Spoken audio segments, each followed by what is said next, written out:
안녕하십니까. 일요일 스튜디오입니다. 리서치입니다. 네. 염도찬 연구원이 다시 많이 나오기 시작합니다. 일요일 리서치죠. 또 녹음 하나 하자고 그러는데 일단 다음 주부터 합시다. 네. 이번 주에 나름대로 저희 하우스비를 냈는데 네.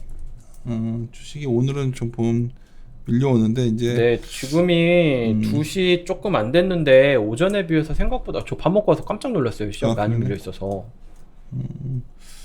뭐 근데 고민은 이건 것 같아요. 한 2270 정도가 지켜지냐 깨지냐 이게 남아있는 거 깨지면 어쩌면 저희가 좀 현금 계속 비중 늘려놓고 기다리라고 했던 부분들에 대해 고민할 시점이 다가올 것 같은데 아직은 네. 하여튼 근데 뭐 가격보다 중요한 건 결국 요 미국 대선과 또 실적 시즌 맞습니다. 그리고 이런 것들 불확실성이 커질 때까지 시간을 좀 기다리자는 입장이기 때문에 여전히 뭐 저희도 할 일만 하면서 그냥 시간 보내도록 하겠습니다. 위클리적인 자료가 염도찬 연구원이 매주 나오고 있는데 일정부터 볼까요, 그러면? 네. 저희 소개 안 하고 바로 시작해도 되나요? 네, 뭐 요새 그냥. 알겠습니다. 시작하도록 하겠습니다. 네. 일단 다음 주 일정 같은 경우에는 두 가지를 정리했는데요. 이때쯤이 사실 그렇게 뭔가 이렇게 이벤트가 많을 때는 아니에요. 한국 실적이 이렇게 본격적으로 발표될 때도 아니고 뭐 경제 지표가 많이 발표될 때도 아니고 그러다 보니까 좀 다른 일정들을 정리했는데 지금 여기 나온 거는 두 가지입니다. 일단 국내에서는 이 은행들이 신용대출을 좀 줄이는 움직임을 계속 보이고 있습니다. 그쵸? 뭐 다 아시겠지만 뭐 KB은행이라든지 뭐 하나은행이라든지 이런 데는 이미 조금 신용대출을 좀 줄이는 규제하는 이렇게 움직임을 보이고 있었고요. 다음 주부터는 신한은행에서도 이렇게 대출을 약간 좀 줄이는 움직임에 나선다. 이거는 좀 체크하실 필요가 있을 것 같아요. 신용대출 같은 경우에는 어떻게 보면은 생활안전자금으로 사용될 수도 있잖아요. 그렇기 때문에 정부에서 이런 걸 규제하라 라고 하는 건 아니고요. 그냥 이제 고소득자, 전문직 이런 분들이 많이 쓰던 신용대출에 대한 이 한도를 조금 낮추는 정도로 이 핀셋 규제를 한다. 이 정도로 보시는 게 맞을 것 같습니다. 어떻게 보면은 좀 필요하기는 한데 적어도 좀 금융시장 참가자 입장에서 보면은 그렇게 우호적이지는 않을 수 있는 이런 내용이라고 보시면 돼요. 이게 국내 쪽에서 관련된 내용이고요. 해외 쪽에서는 다음 주에 미국 정부 쪽에서 체크할 내용이 두 가지 정도 있는데 첫 번째는 대법관 인준안을 다음 주에 미국 상원에서 이제 표결에 붙이겠다라고 얘기를 했고요. 또 하나는 소규모 부양책을 그 상원에서 표결을 하겠다라고 얘기를 했습니다. 뭐 소규모 부양책이 상원에서 넘어갈 거다라고 생각하는 사람들은 그렇게 많지 않은 상황이에요. 그럼에도 불구하고 상원에서는 이거를 표결에 붙이겠다라고 하는데 제가 봤을 때는 최근에 좀 대선을 앞두고 민주당이 하원, 상원 그리고 대선까지 모두 장악할 수도 있지 않겠느냐 이런 얘기가 나오고 있잖아요. 그러다 보니까 좀 상원에서 공화당에서 약간 좀 조바심을 내고 있는 게 아닌가라는 생각이 들더라고요. 뒤쪽에 써놓기는 했는데 대법안 인준을 하기 전에 청문회를 하고요. 청문회 하기 전에는 보통 이 좀 사전적인 조사하는 기간이 있는데 보통 대법관이 지명이 되면은 이렇게 사전 조사하는데 45일에서 50일 정도가 평균적으로 걸렸다고 그래요. 그런데 이번 같은 경우에는 15일 만에 바로 그 조사 결과가 끝났습니다. 사상 최단기간이에요. 그만큼 대선 전에 하려고 굉장히 서두르고 있는 거고요.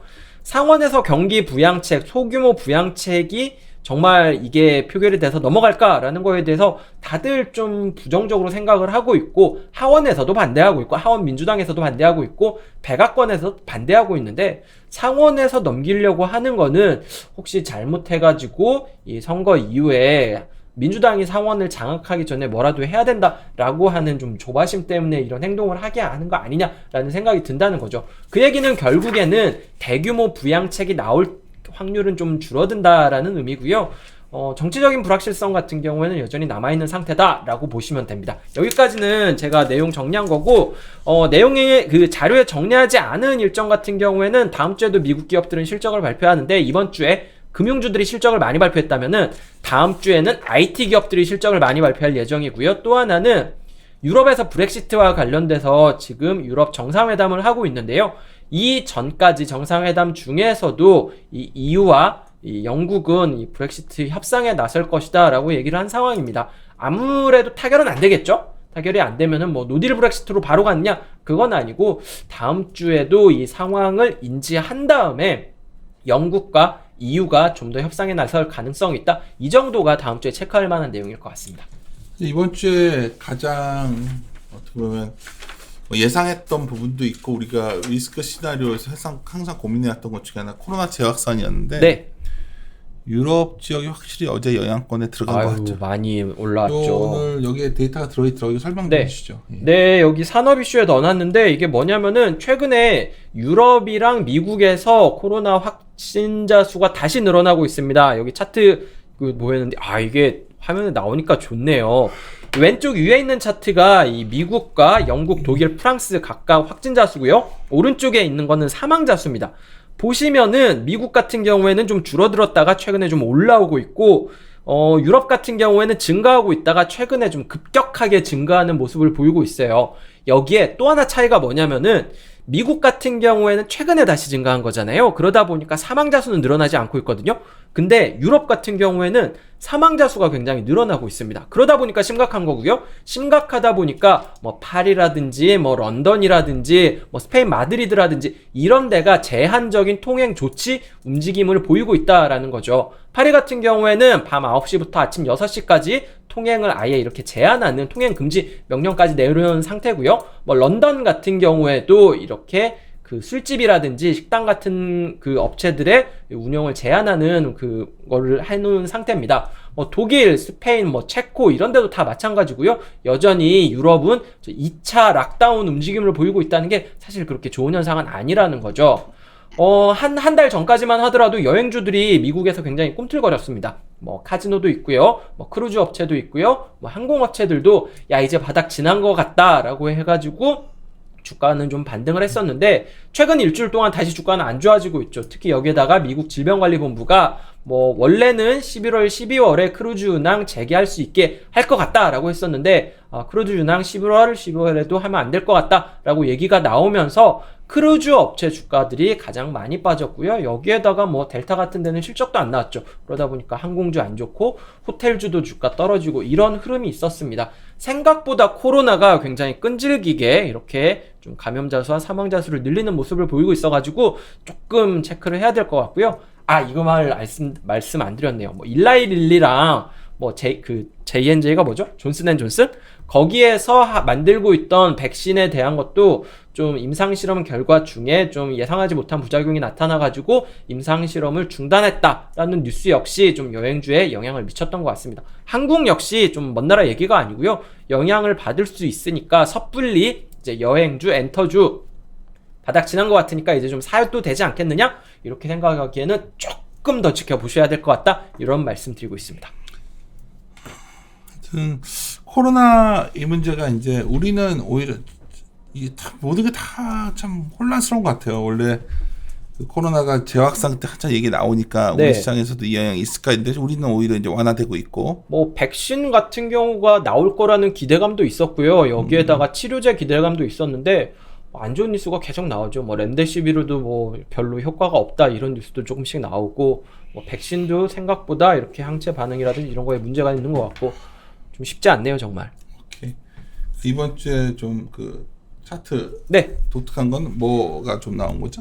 위에 있는 차트 같은 경우에는 달러화가 하락보다는 상승 쪽으로 좀 헤지 펀드들이 베팅을 하기 시작했다라는 의미인데요. 뭐 이거는 비상화 포지션이라고 해가지고 이렇게 헤지 수요가 아니라 그냥 투자하는 수요로 헤지 펀드들이 많이 하는 건데 달러화 선물에 대해서 달러화가 약세를 보일 거다라는 방향으로 좀 베팅이 좀 줄어들고 이제 좀 강세를 보일 거다라는 베팅이 나타나고 있다라는 의미입니다. 달러화가 강세로 가느냐 약세로 가느냐 이거는 당연히 원화가 강세로 가느냐 약세로 가느냐랑 상관이 있고요. 달러화가 강세로 간다라고 다들 생각을 하고 있다면 원화는 약세로 갈 가능성이 있고 원화가 약세로 간다면은 약세 통화의 자산은 잘 소유를 하고 싶어 하지 않죠. 원화 자산에는 좋지는 않은 소식이라서 이거는 좀 체크하실 필요는 있습니다. 장기적으로 보면은 저도 뭐 당연히 달러는 좀 더 약세로 갈 가능성이 있지 않을까라고 생각하지만 적어도 좀 중기적인 단기적인 그 흐름을 볼 수 있는 비상업 거래 포지션 같은 경우에는 이 달러 약세보다는 강세 쪽으로 좀 최근에 방향이 바뀌었다. 이건 체크하실 필요가 있는 거죠. 이 부분도 시장에서는 이제 달러 약세, 뭐 원화 강세, 이머징 통화 강세 뭐 이런 시나리오에서 시장을 좀 단순화시키려는 시도도 있는데 기본적으로 그 사이클은 좀 과거에 무역이 굉장히 좀 확대된 시기의 사이클이었고 좀 차이는 있는데 뭐 여기서 다룰 건 아니고. 네, 뭐 중국도 뭐 상황도 괜찮고 위안화 강세로 가면은 뭐 달러 약세, 원화 강세 같이 나오지 않을까 했었는데 좀 녹록치는 않네요. 예. 럭셔리들 좋아진 건 알고 있었는데. 네, 밑에서 생각보다 저는 이거 되게 의외였는데 알고 계셨군요. 예, 이건 뭐 기사도 나왔었어요. 예. 저는 럭셔리는 이렇게 좋을 줄은 몰랐는데 코로나 이전 사태 거의 회복한 상태입니다. 맞아요. 이게 좀 신기해가지고 뭐 유럽에서는 럭셔리 업체들 하면 미국보다는 좀 유럽 업체들이 비중이 많잖아요. 이거는 좀 특이해가지고 넣었다라고 보시면 될 것 같아요. 어쨌든 이제 본론으로 좀 들어갈까요? 네. 실적이 뭐 거의 뭐 엄청 강하게 올라오는데. 엄청 강하게 올라왔습니다. 엄청 강하게 올라온 게 삼성전자 때문이죠. 그렇죠. 그 맨 왼쪽에 있는 위쪽에 있는 차트 보시면은 올해 영업이익 추정치가 127.4조까지 내려 올라왔습니다. 122조가 깨졌었는데. 네, 122조가 깨졌었는데 지금 127조까지 올라왔어요. 한 124조 정도까지 올라왔을 때만 하더라도 야 이거 올라왔네 하는 정도였는데 이거 127조 올라오니까 이거는 굉장한데? 라고 생각을 하는 거죠. 뭐 때문에 이렇게 올라왔느냐? 이거는 어떻게 보면 한계일 수도 있는데 바로 그 밑에 있는 차트 보시면은 지난주에 삼성전자가 실적을 발표했단 말이죠.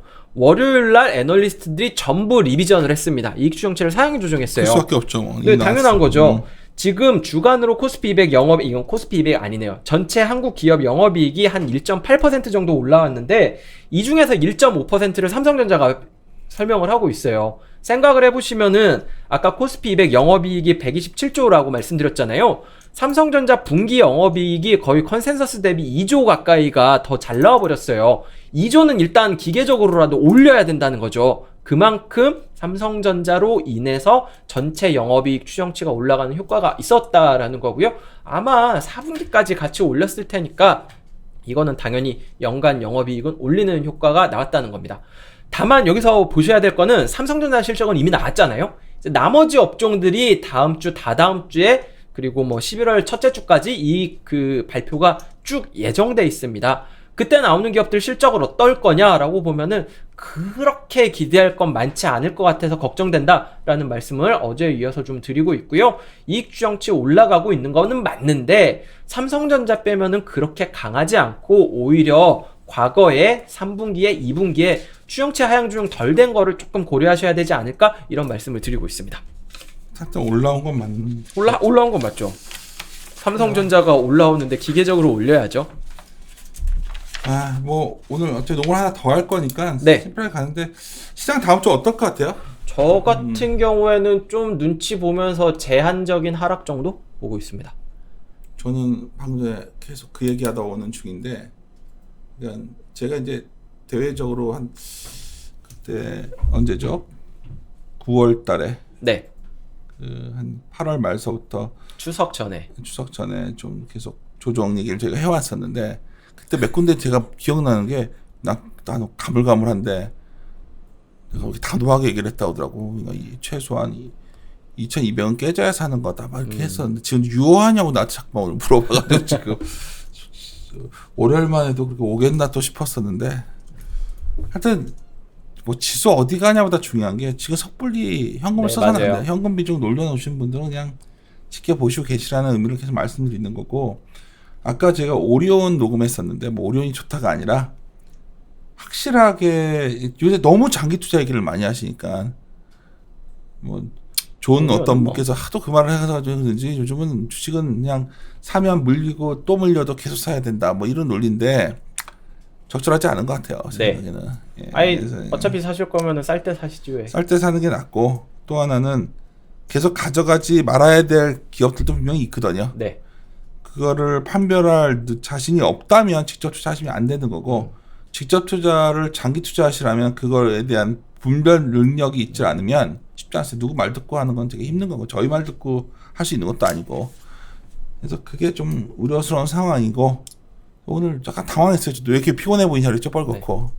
막 아까 목이 쉬었잖아요 또. 네, 점심에 뭐 세미나 아니 그거는 기관 그냥 빨리 투자. 먹었는데 전화 왔는데 전화마다 다 길어져가지고 지금.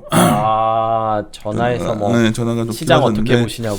아니 그냥 뭐 이럴 때면 왜 전화? 나 원래 낙관론자인데 나 좀 당황스럽네. 저는 항상 참 좋게 보는 사람이었는데 야 불과 한 몇 달 잠깐 안 좋게 얘기했는데 또 이러는 거니까 좀 당황. 저는 항상 참 좋게 보는 사람인데. 뭐 시장에서 비관론자로 찍히셨어요? 아니 뭐 그래본 적이 없어 내 기억에는. 근데 하여튼 아니 저 하여튼 저번 주에 이렇게 연락 오면 여전히 조심하자고 말씀해 좀 주셨지. 현금 들고 계셔라 얘기를 자꾸 하니까 지금도 유효하냐고 그러는데 제가 뭐라고 그랬냐면 아니 변한 게 없다. 지금 보는 거는 실적 시즌에 실적 시즌 약간 기대 못 미칠 것 같다는 오늘째 녹음 많이 한 것 같고 그건 네. 들어보시면 될 것 같고 아이고 대선도 남았고. 대선 남았고 거기다가 또 하나 좀 찝찝한 거는 저 요즘 너무나 막 감정적 투자자가 늘고 있거든요. 제가 얼마 전에 칼럼 하나 쓴 거 있는데 감정적 투자제. 뭐냐면 이제 막 믿음 아. 주식을 사서 올리는 기도 매매. 이렇게 자기 주식이 쌀 때는 그렇게 하는 게 맞는데 가치가 좀 올라와 있을 때 되게 위험한 방식인데 요즘 하도 그게 말들이 많아서 갑자기 다음 주도 그냥 별 변화 없을 것 같죠? 별 변화 없고요. 한국 네. 같은 경우에는 실적이 좀 월 말에 있잖아요. 다음 주는 그렇게 많지는 않고 있기는 있는데 후반주에 좀 있을 것 같고 얼마나 잘 나올지 시장의 방향성을 바꿀 정도로 기대감을 크게 충족시켜 줄지 그거는 좀 잘 모르겠습니다.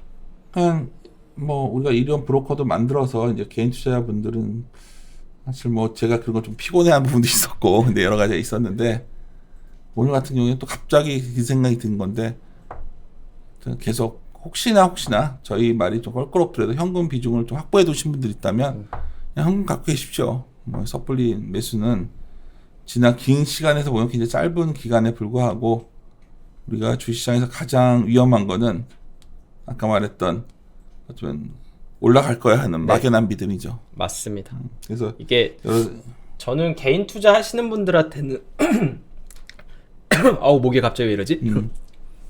개인 투자 하시는 분들한테는 뭐 어떤 조언을 뭐 제가 조언을 할 만한 짬은 아니지만 한다면은 항상 말씀드리고 싶은 거는 겸손해야 된다라는 말씀을 드린다는 거고요. 우리 이러다 또 욕먹는다고. 시장에 겸손해야 된다는 거는 어떻게 보면은 자기가 틀렸다는 걸 인정해야 되는 거고 그거는 결국 로스컷을 필요할 때는 해야 된다는 의미인 것 같습니다. 하여튼 또 말하다가 또 길어질 것 같은데 다음 거 또 해야죠. 다음 거 해야 되니까 저 가서 세수하고 올게요. 이러다가는 목도 좀 해야지. 저 3시에 이거 마무리 하시죠. 빨리 마무리하고 다음 세미나 때문에 네, 3시에요. 녹음 빨리 합시다. 네, 알겠습니다. 예, 함께 고민하시죠.